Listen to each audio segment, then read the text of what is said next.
변화와 성장이라는 주제로 함께 말씀을 나누도록 하겠습니다.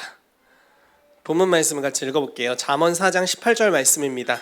여러분들이 의인이라고 믿으시면서 담대하게 선포하시기 바랍니다. 같이 읽겠습니다. 시작. 의인의 길은 돋는 햇살 같아서 크게 빛나 한낮의 광명에 이르거니와. 아멘. 여러분, 우리는 점점 더 빛이 커진다고 성경이 말씀하고 있습니다. 완성되어 있다고 이야기하진 않아요. 그렇지만 점점 더 커져간다고 이야기하고 있습니다. 저는 여러분들이 그런 은혜가 있게 되기를 축복해요. 이 교회에 있는데 빛이 점점 쪼그라들어. 그러지 않았으면 좋겠어요.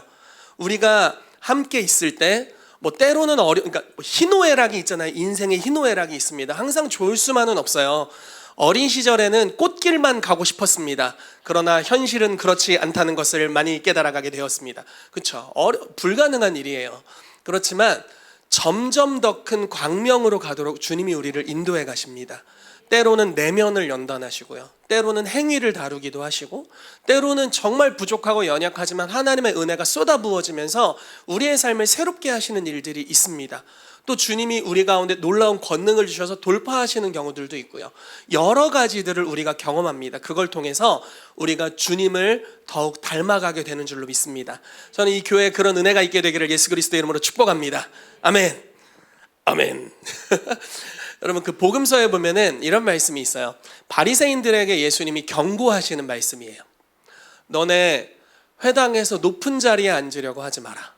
이렇게 말씀하세요. 그리고 잔치에 상석에 앉으려고 하지 마라. 낮은 데 앉아라. 이렇게 이제 교훈을 하시면서 뭐라고 말씀하시냐면, 주라고 불리는 것을 두려워하라고 이야기해요. 누구도 선생이 되려 하지 말고 아비라고 하지 마라. 아비는 오직 하나님이시고 주는 오직 그리스도시다. 선생이 오직 그리스도시다. 이렇게 이야기를 하면서 너희는 다 형제들이다. 이렇게 이야기를 하고 있습니다. 여러분, 그것을 믿으시기를 예수 그리스도의 이름으로 축복합니다. 완벽한 존재는 하나님밖에 없다는 거예요. 우리 모두 성장의 여정 가운데 있다라는 겁니다. 제가 이제 감사한 것 중에 하나는 제가 믿고 따르는 지도자들의 삶에 성장이 있다라는 겁니다. 그리고 우리 사역자들의 삶에 성장이 있다라는 겁니다. 맞나요? 네. 그리고 우리 성도님들을 계속 보잖아요. 성도님들의 삶에 성장과 성숙이 일어나고 있다라는 겁니다. 그 과정이 꽤 아름답지만은 않아요. 그렇지만 성장하고 있다라는 거예요. 진리를 대면하는 것에는 항상 어떤 종류의 아픔들이 있습니다. 내면이 치유받는 과정에도 그냥 치유됐다 이게 아니라 쓴뿌리들이 드러나고 우리 안에 묵혀 있었던 감정들이 막 드러나지게 돼요. 그게 이제 오래된 감정들이죠. 어려움들이 드러나게 됩니다. 그렇지만 그 과정을 거치면서 완전히 다른 사람들로 점점 바뀌어가는 모습을 볼 수 있습니다. 여러분, 그런 성장의 은혜가, 변화의 은혜가 저와 여러분들의 삶에 더 입혀지게 되기를 축복합니다. 아멘. 그래서 5가지 주제로 메시지를 나누도록 하겠습니다. 만남에 대해서, 하나님을 만나는 것에 대해서 이야기하게 될 거고요. 하나님의 은혜가 한량없이 부어지는 것, 그리고 성육신의 진리가 우리의 삶에 임하는 것에 대해서 나누길 원하고요. 시련과 시험에 대해서 이야기하려고 합니다. 이 4번째 주제는 최근 금요일 날 주제가 이거였어요.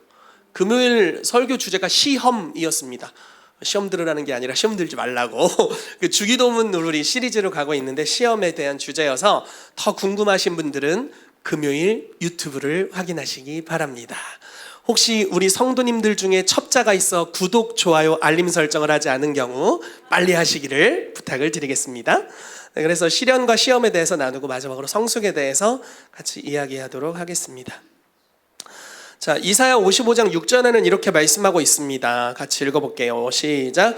너희는 여호와를 만날 만한 때에 찾으라. 가까이 계실 때에 그를 부르라. 아멘. 여러분, 주님을 찾으면 주님이 우리를 만나주세요. 이 뚜렷한 체험이 있기 전까지 우리가 읽는 성경책, 우리가 다니는 교회, 그리고 우리가 지금 드리는 예배의 형식, 하나의 종교 활동일 수도 있습니다.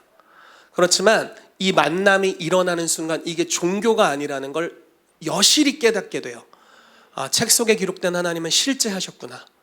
그리고 내가 오늘 경험할 수 있다는 걸 알게 되고, 매 예배마다 그냥 뭐 찬양 시간 돼서 찬양합니다, 헌금 시간 돼서 헌금, 이런 게 아니라 이게 다 하나님과 임재로 연결돼서 아주 친밀하게 무언가가 일어난다는 것을 우리가 깨닫게 됩니다. 여러분, 이 만남이 지속적으로 우리의 삶에 있게 되시기를 축복합니다. 혹시 내가 오늘 하나님을 만난 것 같아요 하시는 분 계세요? 손 들어볼까요? 협박하는 것 같죠? 안 들으면 잡채밥 안 줄 것 같고 그렇죠? 저는 오늘도 하나님을 만났어요. 제가 중학교 3학년 때 주님을 처음 만났는데 그때 이후로 주님을 계속 만나고 있습니다. 여러분, 주님을 만난다는 것에 대해서 경험하고 주님을 믿고 주님과 함께 더불어 산다는 것에 대해 성경은 결혼 생활이라고 이야기해요.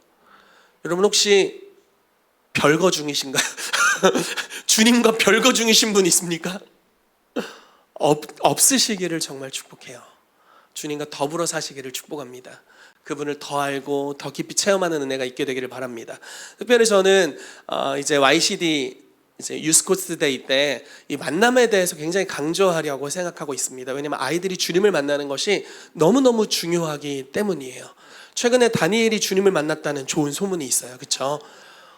가정 예배를 드리는데 주님의 임재가 막 임해가지고 애가 막 뜨겁다고 하고, 그러더니 자라고 했더니 애가 1시간 넘게 자기 혼자 기도하다 자겠다고 하면서 1시간을 넘게 기도하다 잠들었대요.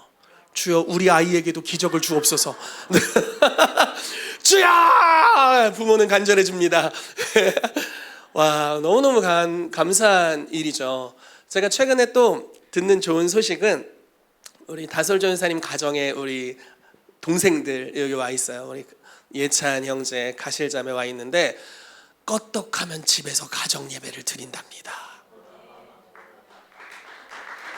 근데 더 놀라운 것은 드리다가 다 이렇게 어제 저희 신방하면서 같이 대화하고 교제하는 시간 가졌는데 서로 막 휴지 주고 막 얘기하다 은혜가 있고 주님의 치유하심이 있고 계속적인 하나님과의 만남이 있는 거예요.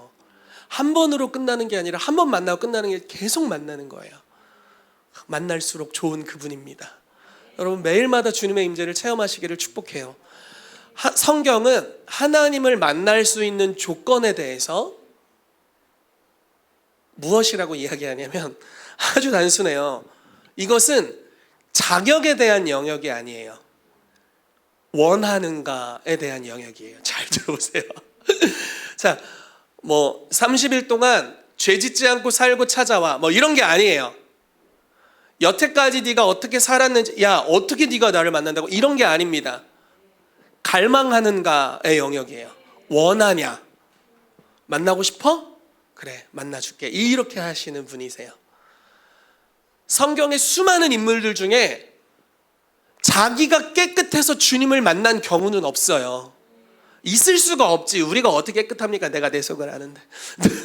여러분들도 여러분 속을 아시죠? 네.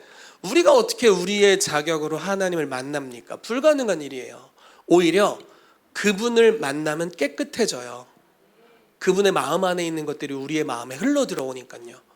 그래서 여러분, 딱히 자격이 없습니다. 그냥 원하는 자가 만나는 거예요.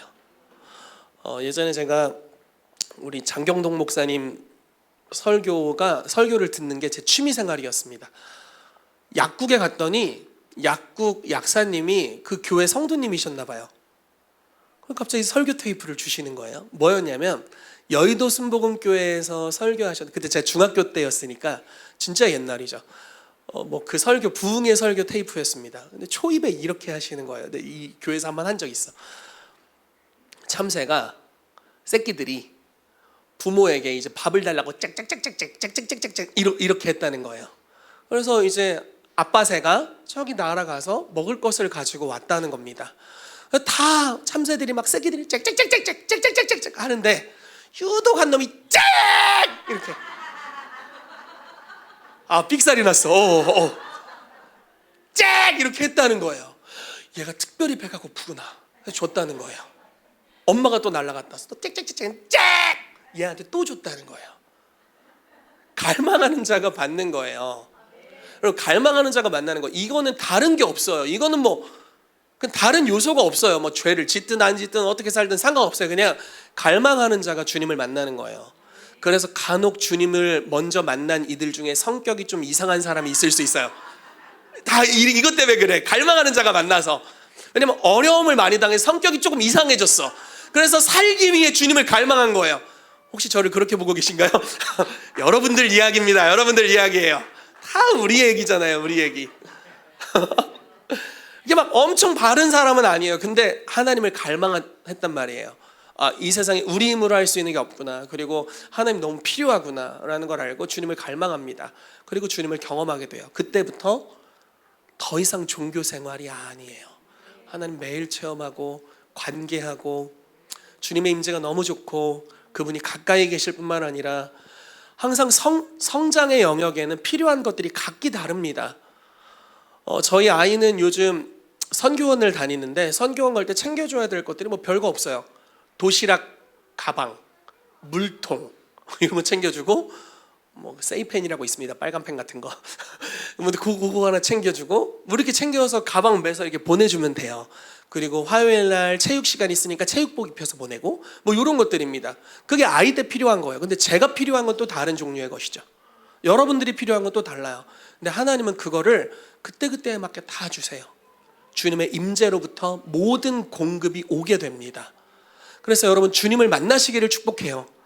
여기 그냥 다니는 것만큼 심심한 게 없는 거예요. 주님을 만나면 심심하지 않아요. 너무 재밌습니다.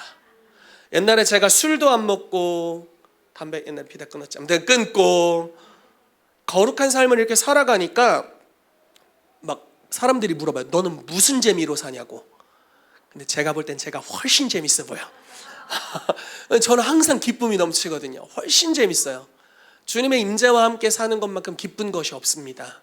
여러분 그 기쁨이 이 교회 가운데 가득하기를 축복하고요. 이미 주님을 만난 분들이 여기 많은 걸로 제가 알고 있습니다. 매일마다 더 깊이 주님을 경험하시기를 축복합니다.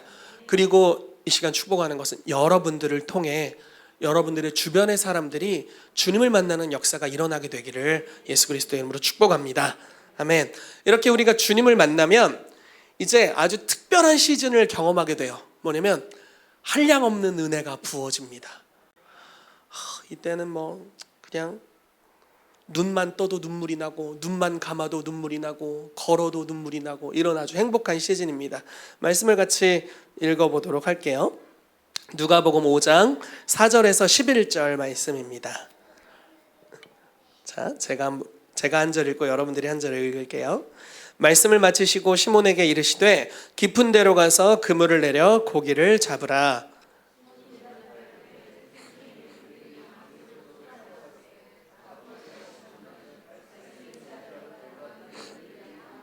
그렇게 하니 고기를 잡은 것이 심이 많아 그물이 찢어지는지라.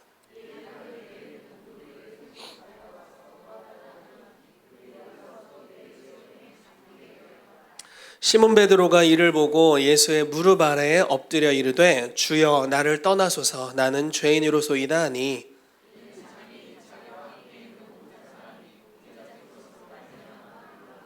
세베대의 아들로서 시몬의 동업자인 야고보와 요한도 놀랐습니다. 예수께서 시몬에게 이르시되 무서워하지 말라 이제 후로는 내가 사람을 취하리라 하시니 아멘. 네, 주님을 만났을 때 일어나는 일입니다. 시몬 베드로죠. 시몬 베드로는 자기가 죄인이라는 것을 깨달았습니다. 근데 어떻게 깨달았을까요? 너 어제 뭐 했어? 이렇게 깨달았나요? 아니에요. 그렇게 깨닫지 않았어요. 어떻게 깨달았냐면 선하심을 경험했어요. 왜 내 삶에 이런 은혜가? 이걸 경험했어요. 수익이 없는 거예요. 그물을 쳤는데 고기가 하나도 잡히지 않는 거예요. 근데 주님 말씀대로 순종했더니 고기가 무지하게 많이 잡힌 거예요. 말도 안 되는 기적이 일어난 거예요. 그냥 나를 채울 만큼 잡힌 게 아니라 내 배에 가득 차고 동업자인 세베대의 아들 둘의 배에도 가득 찰 정도로 넘치게 하나님이 채워주셨어요. 그러면서 뭐를 깨달았냐면 이 놀라운 기적을 받기에 내가 사실 합당치 않다라는 걸 깨닫습니다. 그리고 갑자기 제가 깨달아져서 넙죽 엎드리는 거죠. 주님, 나 죄인입니다. 나를 떠나십시오. 주님이 갑자기 이렇게 너무 잘해주시니까 굉장히 부담스러운데, 주님이 나를 아직 모르시는 것 같아요. 나중에 실망하시면 어떡하나? 얼른 이실직고 해야지 하고 자기가 죄인이라는 걸 밝히는 겁니다. 근데 주님이 죄를 지적하거나 은혜를 철회하거나, 그래? 내가 몰랐네. 야, 물고기야, 다시 바다로 가라. 이렇게 하지 않으시고, 그렇게 하지 않으시고 더 놀라운 약속을 주세요. 합당하지 않은 자에게 계속 축복하시는 놀라운 은혜가 부어지게 됩니다. 여러분, 이 은혜가 우리에게 풀어지게 되기를 축복합니다. 계속 주님을 이렇게 경험하시게 될 거예요. 여러분들의 옆 사람에게 좀 눈을 보시면서 고백해 주세요. 하나님의 은혜를 계속 경험하게 될 겁니다. 이렇게 축복해 줍시다. 네, 뭐 째려보지 마시고 사랑스러운 눈으로 진지하게 여러분 계속 경험하게 될 거예요. 은혜라는 것은 자격 없는 자에게 베푸시는 하나님의 호의입니다. 자격이 없어요. 자격이 우리는 하나도 없어요. 우리가 받을 수 있는 것은 자녀이기 때문입니다. 자녀이기 때문에 주님이 주세요. 우리 모두에게 그것들을 주십니다. 그리고 자녀를 위해 예수님께서 모든 대가를 지불하셨어요. 우리 편에서는 대가를 지불한 게 아무것도 없지만 그분 편에서는, 하나님 편에서는 아들을 죽이셨고 아들이신 예수님 편에서는 자기 자신의 몸을 찢으셨습니다. 물과 피를 모두 쏟으셨어요. 그분이 가지고 있는 모든 것을 잃어버리셨고 우리의 삶의 그 모든 것들을 다 주셨습니다. 십자가의 고통, 지옥의 고통, 아버지와의 그 친밀한 교제의 끊어짐, 그 대가 지불을 하고 우리 가운데 주셨어요. 그래서 이 주님이 하신 대가 지불을 우리의 공로로 산다는 것만큼 모욕적인 건 없는 거예요. 감사함으로 거저 받는 겁니다. 왜냐하면 주님이 모든 대가를 지불하셨으니까. 여러분, 그 은혜가 계속 쏟아부어지시기를 축복합니다. 저는 우리 교회 어떤 분들에게는 지금 이 시즌이 왔다고 생각해요. 찬양만 해도 눈물이 나고 가만히 묵상해도 주님이 느껴지고, 밤에 잠을 자는데도 주님이 꿈에서 보이고, 아침에 일어났는데도 찬양과 함께 깨어나고, 은혜가 쏟아 부어지는 거예요. 그리고 하나님이 지속적으로 우리의 삶에 대해 건강한 미래를 약속하시고 소망을 주시고 힘을 주시는 것들을 경험하는 겁니다. 여러분, 이 은혜가 계속해서 부어지게 되기를 축복합니다. 사람의 성장에는 각각 과정이 다 다릅니다. 여러분들은 지금 어느 과정을 거치고 계십니까? 제가 아까 앞서 5가지의 주제를 나눴죠. 혹시 주님을 만나고 있는 때에 있나요? 축복합니다. 계속 갈망하십시오. 저희 제자반에서 최근에 하나님이 부어주시는 은혜가 무엇인지 이런 것들을 나누었거든요. 우리 서진웅 전사님이 하나님을 다시 만나고 싶다고 이런 얘기를 했어요. 못 만났다 소리가 아니라 그 부흥의 하나님을 만나고 싶다는 이야기를 했어요. 갈망하고 계시더라고. 저분이 목소리만 작지 엄청 갈망하고 있습니다. 계속 갈망하는 거예요. 주님의 임재, 주님의 영광, 주님의 능력. 왜냐하면 더 놀라운 것들이 있는 것을 알기 때문에. 내가 경험한 걸로 하나님은 이만큼이야라고 결코 재단할 수 없기 때문에 하나님을 더 갈망하고 더 갈망하는 겁니다.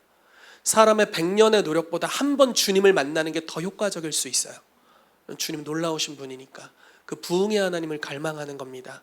어떤 분들에게는 다시 어떤 과정을 거쳐서 주님과의 새로운 만남의 때가 있을 수가 있습니다. 혹시 여러분들에게 지금 그런 시즌을 주고 계시다면 갈망하시기를 바랍니다. 평소에 하지 않던 짓을 하십시오. 금식을 하시고 철야를 하시고 주님을 간절하게 부르세요. 모든 영역에서. 그럼 그때가 바로 주님을 깊이 있게 새로운 차원으로 경험할 때인 줄로 믿습니다. 우리가 또 주님의 은혜를 계속 경험하는 시즌이 있어요. 계속해서 부어줘요. 뭐만 하면 은혜를 받아요. 새로운 약속들을 부어주십니다. 주님의 은혜를 풍성히 누리시기를 축복합니다. 근데 또 어떤 때가 있냐면 이제 진리를 경험할 때가 있어요. 이때부터는 조금 아파. 제가 어제 우리 사모님이랑 같이 고딩 엄빠를 봤습니다. 제가 보기 안 좋아해요. 왜냐하면 너무 마음 아픈 사연들이 많이 있습니다. 이제 고등학생들이 이제 속도 위반을 해가지고 아이가 생겨서 이제 아이가 임신됐거나 또는 출산해서 지내게 되는 과정을 이야기합니다.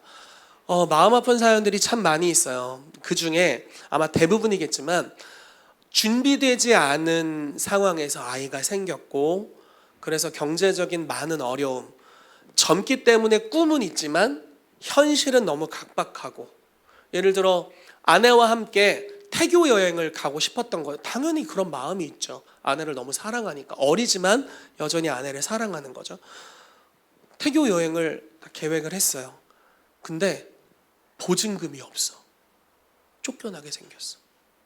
무슨 말이냐면 다 이야기를 할 수가 없습니다. 뭐 TV 프로기 때문에 제가. 근데 보증금도 제대로 내지 못해서, 월세가 아니라 보증금도 제대로 내지 못해서 그 집에서 쫓겨나게 생긴 거예요. 상황이라는 것이. 근데 아내와 아이 외에 가장 사랑하는 것이 또 오토바이야. 오토바이를 팔 수가 없어. 어쩌라는 거지? 자, 어른의 입장에서는 어쩌라는, 현실을 정리해 줘야죠. 그렇죠? 어떤 경우는 우리가 예언이 풀어지는, 또 소망을 예언하는 공동체 안에서 가끔 이런 어린아이의 모습들이 나타나는 경우들이 너무 어린아이인 거예요. 놀라운 예언을 받았어요. 근데 이거 운명에 대한 게 아니라 초대장이잖아요. 그렇죠? 그에 맞는 삶을 실제로 준비해 가야 되는 거죠. 여러분, 번영이라는 하나의 주제는 우리가 부회이동이라는 것을 이야기하지만, 사실 더 좋은 번영은 주님이 한 번의 기적의 역사를 행하셨는데 그걸 가지고 계속 번성케 하는 은혜입니다. 예를 들어 이런 거예요. 7년의 풍년을 통해서 수십 년을 먹고 살 수 있는 것을 예비하는 것. 이것이 하나님이 주시는 은혜, 더 큰 은혜예요. 맨날 만나와 메추라김을 먹는 것, 이거는 더 큰 은혜가 아닙니다.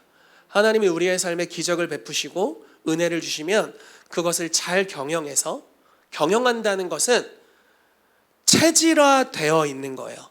하나님의 말씀을 실제로 살아내서 나 다 원하는 대로 하고 싶어 하지만 그렇게 하지 않고, 삶의 어떤 것들을 재단하고 끊어내고 극복하고, 다 먹고 싶지만 먹지 않고, 다 쓰고 싶지만 쓰지 않고, 자기를 잘 관리하는 거죠.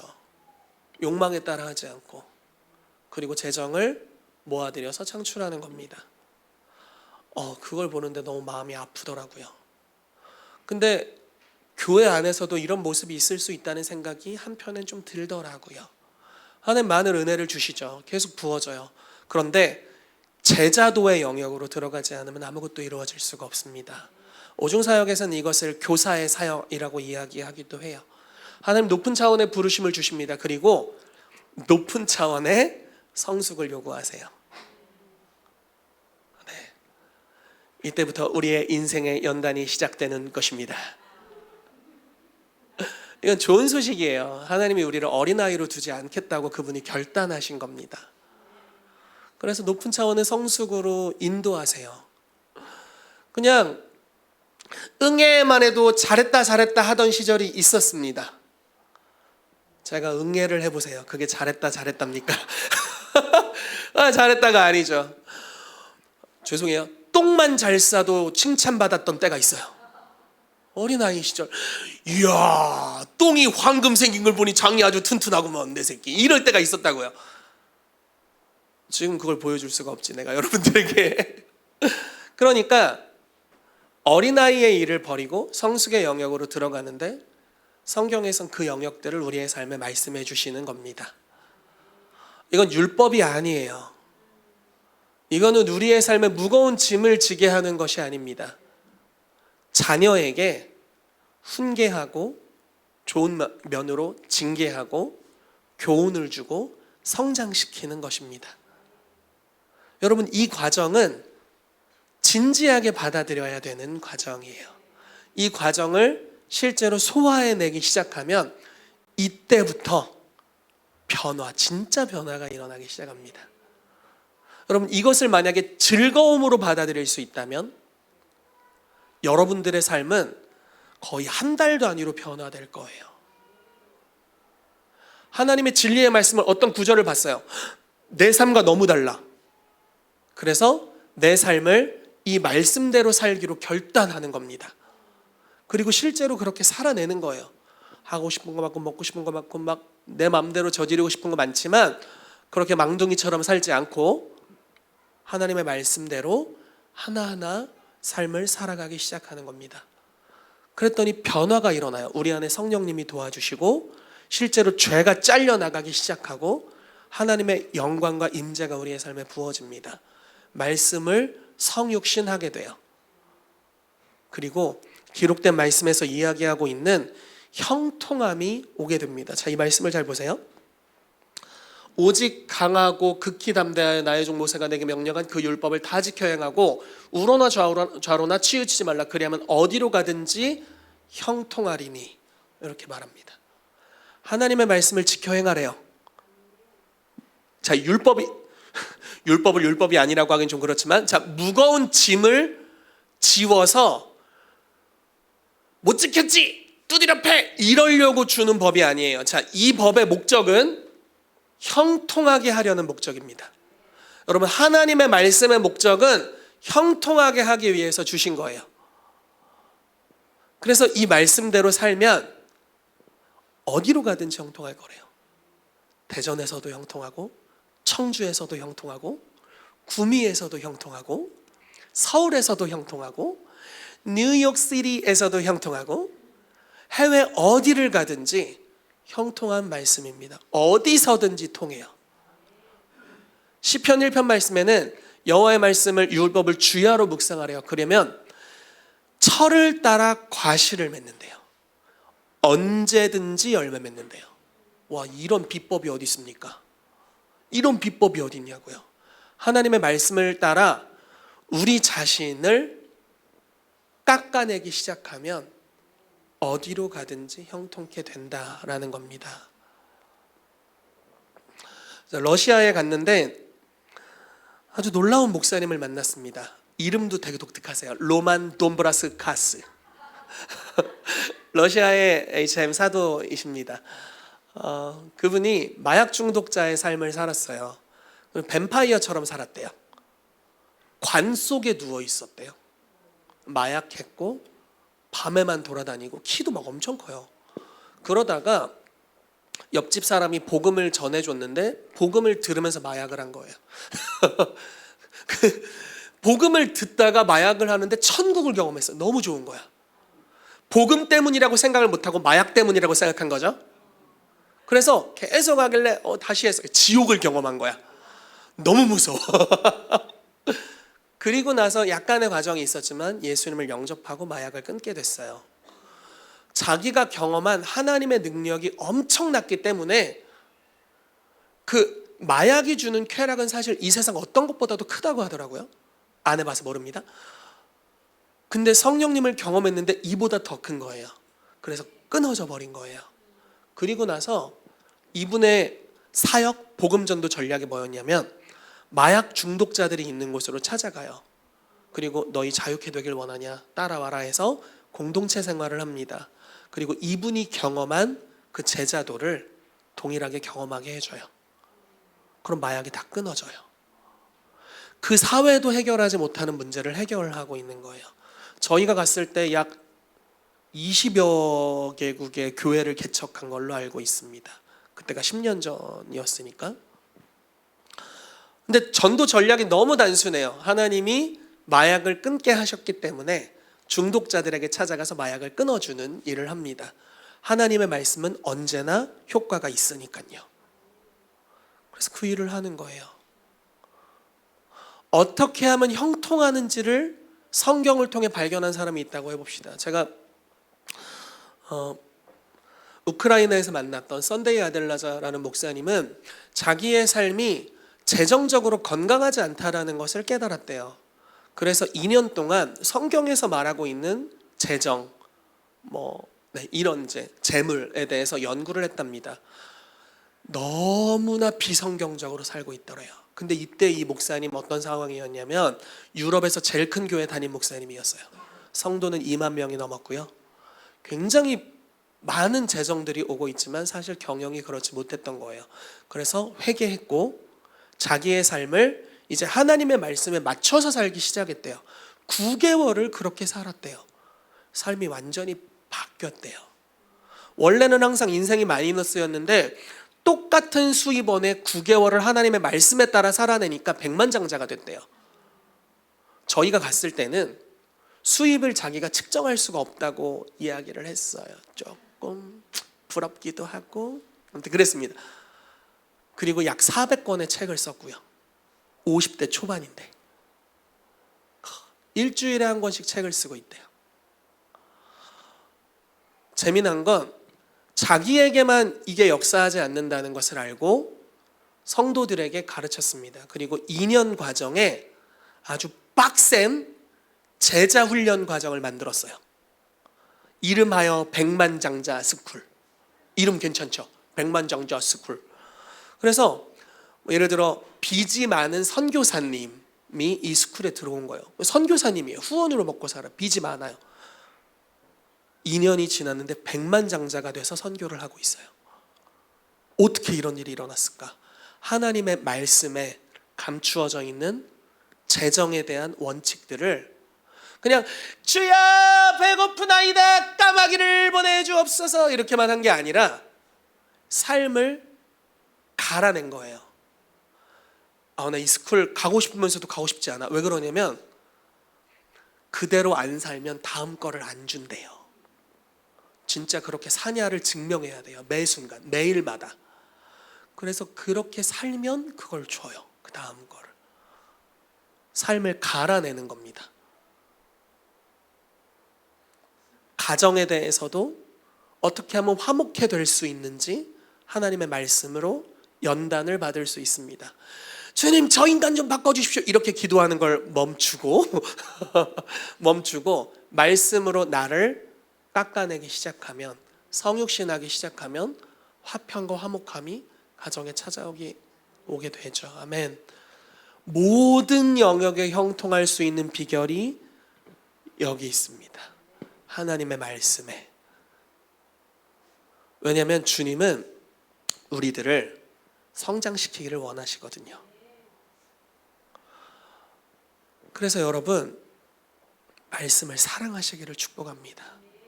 말씀이 여러분들에게 양식이 되시기를 축복해요. 말씀이 여러분들에게 대면이 돼서 내가 이렇게 살지 못하는구나 조금 아프더라도 그 말씀으로 삶을 연단하기 시작하면 진짜 열매가 오게 돼요. 예수님을 지금 30년 40년 믿었는데 왜 열매가 없지? 여러분 제자가 되지 않아서 그래요. 성육신하기 시작하면 실제 변화가 일어나기 시작할 것입니다. 전 그런 간증들이 많아지기를 정말 축복합니다. 하나님의 말씀대로 남들이 다 하는 대로 사는 게 아니라 하나님의 말씀대로 실제로 살아낼 때 변화가 일어나서 그렇게 살기는 사실 좁은 문이고 척박한 땅이잖아요. 근데 그렇게 사는 사람들이 많아지게 되기를 축복해요. 아멘. 그런 은혜가 있게 되시기를 예수 이름으로 축복합니다. 아멘. 자, 조금 어려운 거 얘기하겠습니다. 시련과 시험. 말씀을 같이 읽어볼게요. 야고보서 1장 2절에서 4절 그리고 12절입니다. 시작. 내 형제들아 너희가 여러 가지 시험을 당하거든 온전히 기쁘게 여기라. 이는 너희 믿음의 시련이 인내를 만들어내는 줄 너희가 알미라. 인내를 온전히 이루라. 이는 너희로 온전하고 구비하여 조금도 부족함이 없게 하려 함이라. 시험을 참는 자는 복이 있나니 이는 시련을 견디어낸 자가 주께서 자기를 사랑하는 자들에게 약속하신 생명의 면류관 얻을 것임이라. 네, 보이시죠? 혹시 영안으로 보이시죠? 임이라. 시련과 시험이 있다고 이야기를 해요. 이때 특징은 여러분들이 이 시즌에 있다면 진짜 심심한 위로의 말씀을 드립니다. 반드시 찾아와요. 그래서 왜 나만 겪는 고난이냐고 얘기하지 마십시오. 반드시 찾아옵니다. 종종 찾아와요. 자, 설명을 해볼게요. 하나님의 말씀에 약속이 되어 있는데 그대로 이루어지지가 않는 때예요. 내 삶에 문제가 있는 것도 아니고 행위에 문제가 있는 것도 아니에요. 그런데 역행하는 것 같은 때예요. 말씀대로 사는데 불이익을 당해요. 형통한다고 약속했는데 하나님의 말씀대로 믿음으로 치유의 사역들을 하는데 내가 계속 병들어가요. 금요일날 이런 얘기를 했습니다. 베드로가 설교 중에 예수님을 이렇게 표현합니다. 생명의 주를 너희가 죽였도다. 예수님이 누구라고요? 생명의 주라고요. 근데 어떻게 되셨다고요? 죽었어요. 이게 바로 시험이에요.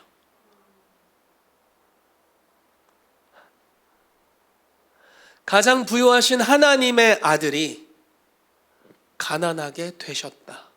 이게 시험입니다. 너 스스로를 구원해봐라.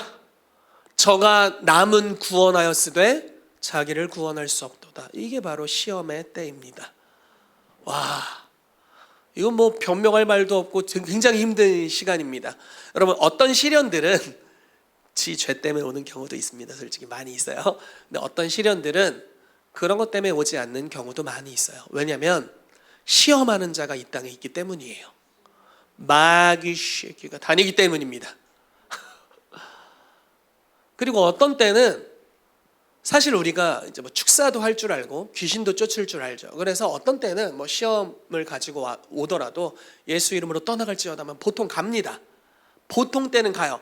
시험의 때는 아주 지긋지긋하게 안 떠나는 것 같을 때가 있어요. 뭐가 힘들어.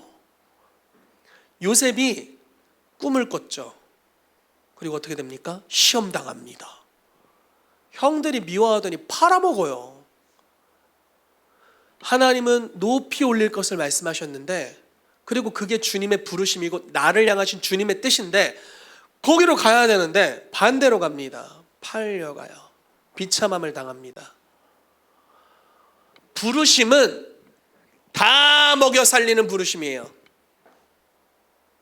현재 내 상황은 감옥에서 죄수들에게 주는 밥그릇 하나 먹고 있어요. 와, 이 비참함. 말이 됩니까 이게? 근데 인생에 그런 때가, 죄송합니다, 좋은 이야기는 아니지만 옵니다. 와요.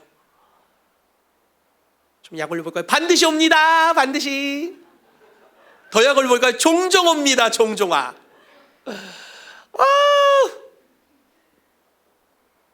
온다는 거예요. 반드시 와요. 왜 이렇게 약속이 이루어지지 않을까? 너무 더디다. 잘못 들었나? 잘못 가고 있나? 너무 힘든 시즌이 온다는 거예요.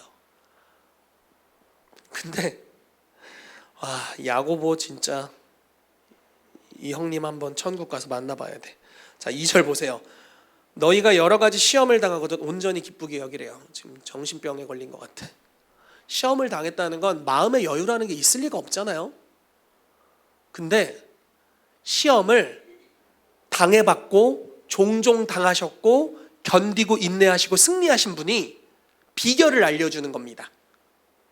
시험이 오면 우선 기뻐하래요. 하하, 왔느냐 하하하 하고 바로 절망적일 수 있지만 기뻐하래요. 왜냐하면 믿음의 시련만이 만들어낼 수 있는 종류의 특별한 성품이 있습니다. 다른 것으로는 이걸 만들 수가 없어요. 그 인내라는 성품입니다. 인내. 여러분 혹시 인내 잘 하시나요? 빨리 잘한다고 대답해야 시련이 안 갈 것 같아.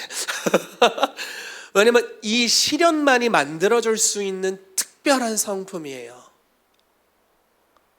시련을 당하지 않으면 인내가 생기지 않습니다. 하나님이 주시려는 인내라는 성품은 사람마다 타고난 성품의 어떤 경향이 있죠. 그런 차원을 넘어버리는 것입니다. 여러분,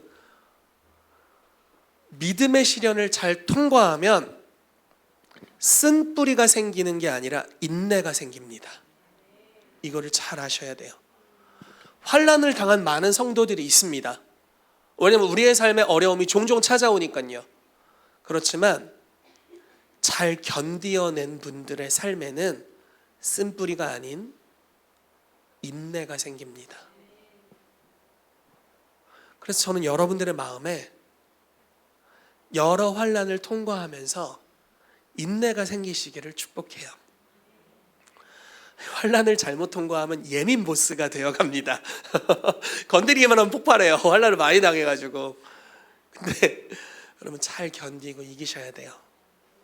그러면 인내라는 특별한 성품이 이 안에서 나타나게 됩니다. 자, 4절 말씀에 인내를 온전히 이루라. 이는 너희로 온전하고 구비하여 조금도 부족함이 없게 하려 함이라. 시련이 왔다면 인내를 이룰 때입니다. 이해하려고 하지 마세요. 이해도 안 되니까.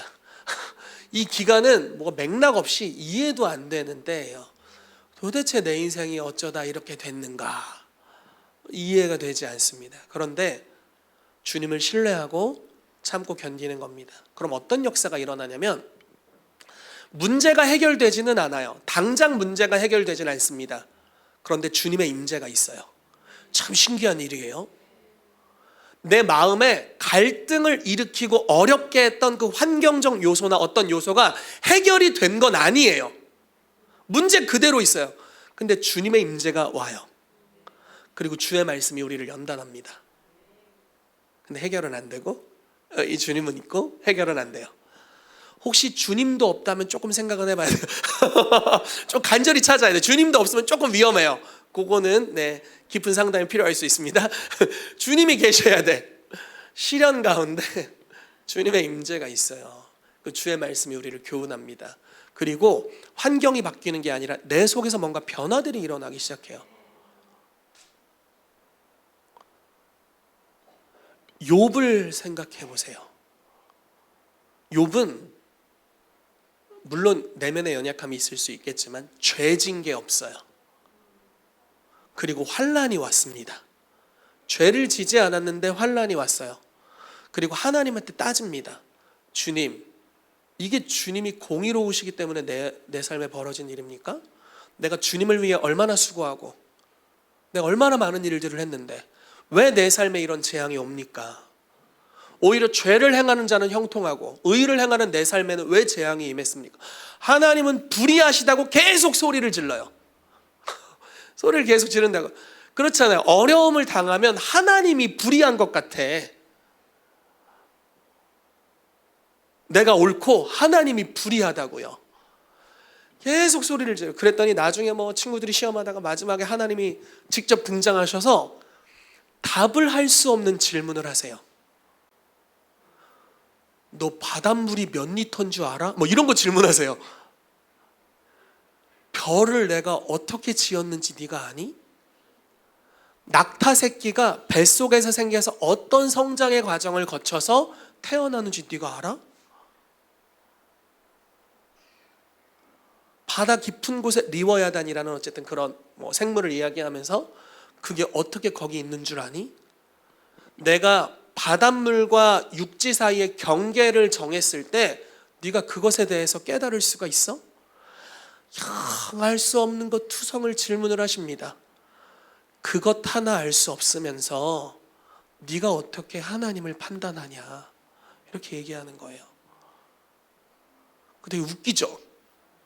자기 힘든 거에 대한 답변을 안 해줘. 그냥 주님 말싸움에서 이기는 것 같아. 근데 모르죠. 이렇게 이제 대답할 수밖에 없는 거예요. 근데 그 이후에 욥이 뭘 깨닫냐면 내가 다 알 수 없구나. 그렇지만 내 삶에 경험한 몇 가지 일로 내가 감히 하나님을 판단할 수 없다. 그러나 하나님은 선하시다. 내 삶에 왜 이런 일이 일어나는지 나는 다 어떤 작용이 일어나는지 모른다. 그렇지만 하나님은 선하시고 그분은 완전하신 분이다, 이렇게 고백하게 됩니다.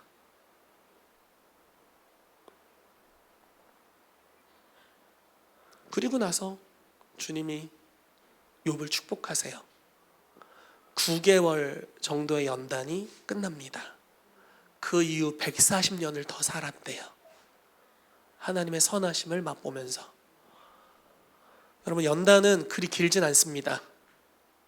9개월 연단. 그런데 우리 판단으로 이해가 안 될 때예요. 내 지식이 먹통이 될 때입니다. 그리고 막 내 논리로 하나님을 판단하려고 하지만 주님은 그거에 대해 막 답변을 아니요, 오히려 우리한테 질문하신다니까요. 네가 알아? 진짜 알아? 온 땅을 섭리하는 나를 네가 아니? 하나님의 광대하심을 보이시고 그냥 주님 나 다 모릅니다, 항복. 그렇지만 주님이 선하시기 때문에, 주님이 좋은 분이시라는 걸 알기 때문에 내가 이제 주님을 기다립니다, 이렇게 바뀐 거예요. 그리고 나서 하나님의 축복이 옵니다. 뭔 소리야 이게. 당하면 뭔 소린지 알게 될 거예요. 자, 로마서 5장 3, 4절, 우리 바울 사도도 고생을 많이 하셔가지고 놀라운 진리를 깨달았어요. 우리가 환난 중에도 즐거워하는, 똑같은 얘기를 하고 있어. 40대에 하나 감한매를 3번이나 두드려 맞고 죽거든요. 이렇게 맞으면. 그걸 3번이나 맞았어요. 한 번 태장으로 맞고, 배 타고 가다가 타이타닉호야, 배가 파손됐어. 죽어야 되는데 안 죽었어요. 강도 만난 적도 있고, 돌에 맞은 적도 있고, 감옥에 갇힌 적도 있고, 온갖 고생을 다 했어요. 복음의 놀라운 사도가 놀라운 이적과 기사를 행하고 막 귀신을 족족이 쫓아내고 막 치유가 강력하게 일어났던 하나님의 사람이 말도 안 되는 어려움과 환난을 당했습니다. 그리고 결론 내리는 거, 환난이 오면 즐거워하라는 거예요. 왜냐하면 환난은 너희에게 무언가를 만들어줄 거야. 인내. 그리고 연단해 줄 거야. 캐릭터를 완성해 준대요. 성품을 완성해 준대요. 그리고 그것은 결국 하나님의 약속을 이룰 수 있는 영역으로 우리를 이끌어 준다고 이야기하고 있습니다. 그래서 여러분, 종종 찾아오는 시험과 시련과 환난에 대해 기뻐하시기를 바랍니다. 이호셉 소장님이라고 웃음치유 연구소 소장님이 계신데 이렇게 이야기를 하시더라고요. 뇌는 마음으로부터 웃지 않아도 웃는 줄 안대요. 이렇게 웃어도 웃는 줄 안대요, 뇌는. 그래서 좋은 호르몬들을 몸에 보내준대요. 환난 중에 웃으십시오. 네, 기뻐하세요. 우리에게 좋은 것을 가져다 줄 것입니다.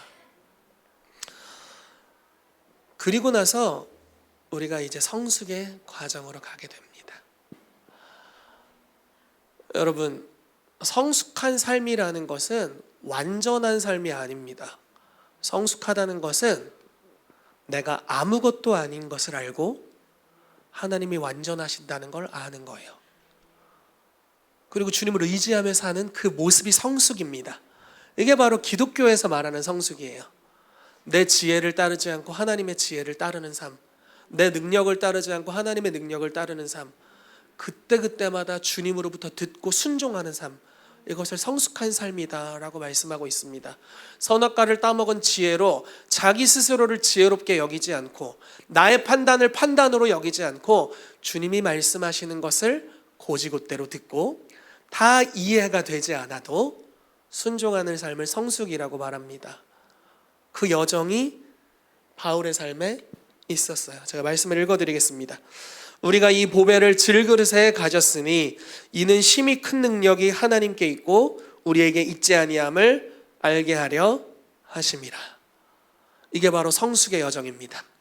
하나님을 만나고 은혜를 경험하고 하나님의 말씀으로 우리가 깎여나가기 시작하고, 그리고 잘 되는 줄 알았는데 갑자기 시련이 찾아오고, 그럼 뭘 깨닫냐면 나는 엄청난 것을 담고 있는 연약한 그릇이구나 라는 것을 깨닫는 거예요.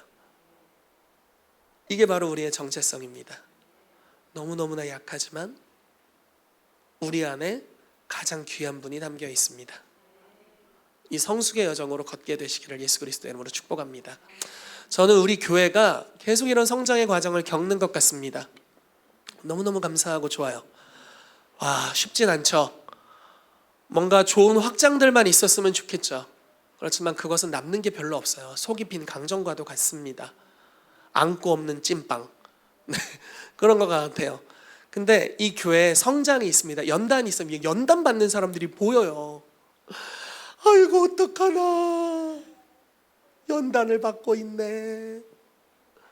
어떤 것들은 도와줄 수 있어요. 어떤 것들은 도와줄 수도 없어요. 막 씨가 이제 죽어서 싹이 나서 흙을 뚫고 막 나오려고 하는데 너무 힘들어 보여. 흙을 확 파버려. 햇빛에 타 죽어. 병아리가 막 깨고 나오려고 하는데 힘들어. 그냥 뚫어져. 죽어. 뚫어줄 수가 없어요. 주님이 연단하시는 것, 성숙의 과정을 주님과 내가 돌파해야 되는 것들이 있습니다. 주님이 우리를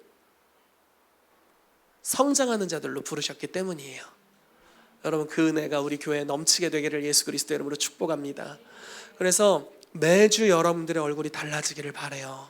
매주 여러분들의 삶이 변화되기를 예수 그리스도의 이름으로 축복합니다. 같이 기도하겠습니다.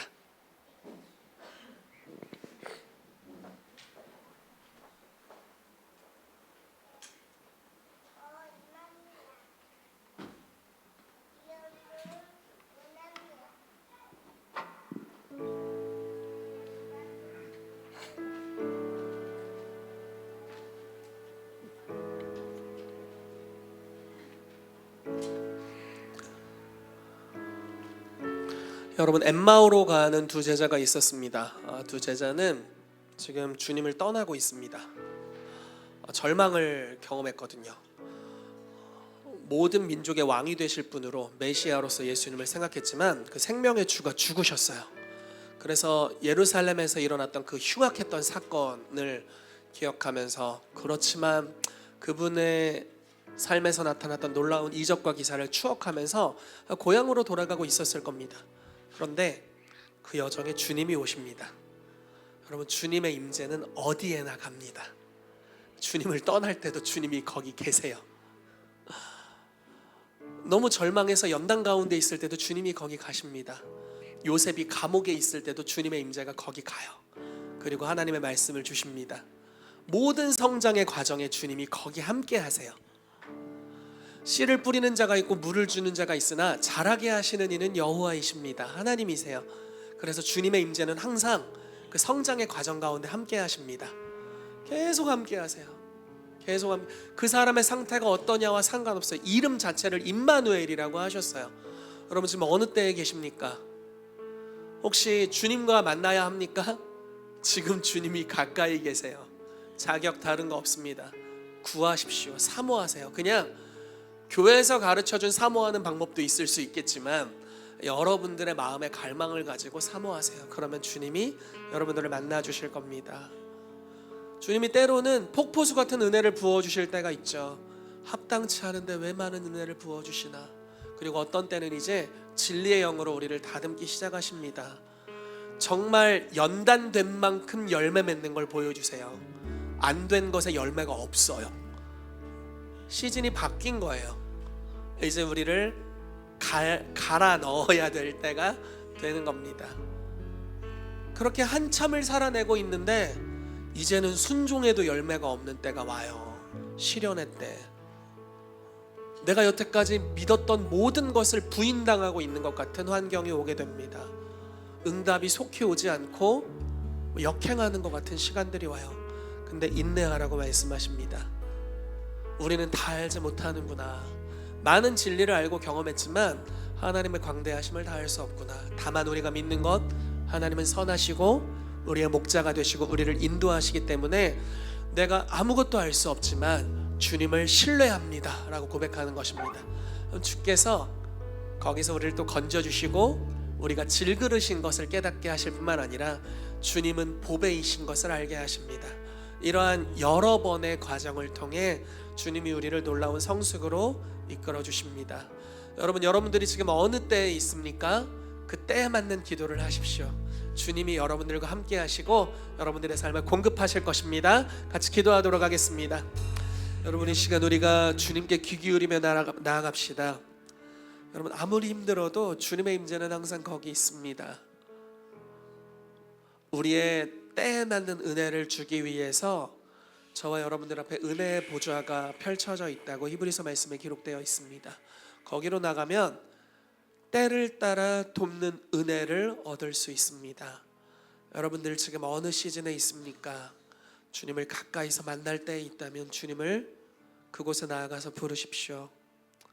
은혜가 부어지는 시즌에 있다면 주님, 합당치 않은 저에게 가득 부어달라고 구하십시오.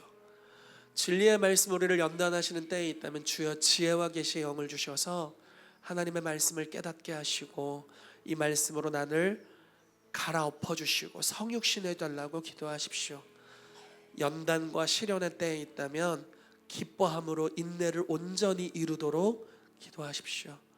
그때 우리도 스스로 다룰 수 없었던 성품의 영역들이 연단되는 역사가 일어나게 될 것입니다. 그리고 이 모든 여정을 통해서 점점 더 거룩해 되는 은혜가 임하게 될 것입니다. 주여, 이 시간 때를 따라 돕는 은혜를 받기 위하여 은혜의 보좌 앞으로 담대히 나아갑니다. 주여, 우리를 받아주시옵소서. 우리의 삶을 새롭게 하여 주시옵소서. 자라나게 하시는 하나님, 우리의 삶에 당신의 은혜를 풀어놓아 주시옵소서. 우리 한 2, 3분 정도 좀 잠잠히 기도하는 시간 갖길 원합니다. 여러분, 주님과 대화하시고 주님으로부터 들으시고 또 주님께 기도하면서 우리 잠잠히 주님 임재 앞으로 나아가도록 하겠습니다. 같이 기도하겠습니다. 살아계신 하나님, 우리의 모든 때에 우리와 함께 하시는 하나님께 감사합니다. 또 하나님의 말씀을 우리의 삶에 보내주셔서 우리의 모든 시즌 함께 하시는 우리 하나님께 감사합니다. 주님, 킹스주빌리 교회에 여러 연령대의 사람들이 있고 여러 성장의 다른 시즌을 겪고 있는 우리 성도님들이 있습니다. 자라나게 하시는 하나님, 우리를 변화와 성숙으로 성장으로 인도해 주시옵소서. 그래서 주님, 당신의 자녀들이 성장하는 모습을 볼 때 주님이 기뻐하시는 것을 우리가 압니다. 우리 자녀들의 성장할 때 부모에게 그것이 큰 기쁨이 되는 것 같이 우리의 성장이 주께 큰 기쁨이 되도록 역사해 주시고 이 성장의 여정을 통해서 하나님이 창조하신 나의 그 본연의 모습을 찾아가게 되도록 역사하여 주시옵소서. 지금은 우리 주 예수 그리스도의 은혜와 하나님 아버지의 사랑하심과 성령님의 교통하심이 오늘 주님이 우리의 삶의 그 성장의 각대에 역사하시는 그 하나님의 임재와 말씀을 맛보고 주님의 은혜의 보좌 앞으로 나아가는 킹스주빌리 교회 모든 성도들의 삶 위에 이제로부터 영원까지 함께 있을지어다.